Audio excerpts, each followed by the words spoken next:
Si le monde devient vegan, les animaux d'élevage vont disparaître. Là où certaines personnes déclarent que nous serons envahis par les vaches, les cochons et les poules si le monde devient vegan, argument auquel j'ai répondu dans ma vidéo précédente, d'autres affirment plutôt que ces animaux disparaîtront et que c'est une bonne raison pour ne pas être vegan. Franchement, je trouve étrange d'entendre cet argument de la part des non-véganes. Comment peut-on à la fois s'inquiéter pour les vaches, les poules, les cochons, au point de s'opposer à leur extinction, tout en défendant leur exploitation et leur mise à mort systématique à des fins superflues dans le même temps? N'est-ce pas un peu hypocrite?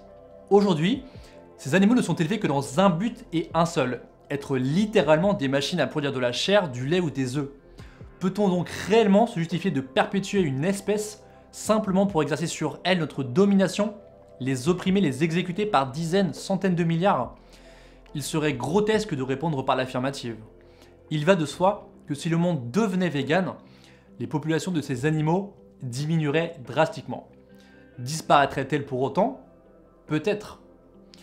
Il se pourrait que des réserves naturelles, des parcs protégés ou des sanctuaires continuent de veiller sur des individus rescapés ou descendants de rescapés de l'exploitation animale, ou il se pourrait que ces animaux disparaissent progressivement, paisiblement, jusqu'à ce qu'il n'y en ait plus. Toujours est-il que ce sont les individus qui intrinsèquement méritent notre considération, et non l'entité abstraite que l'on appelle espèce.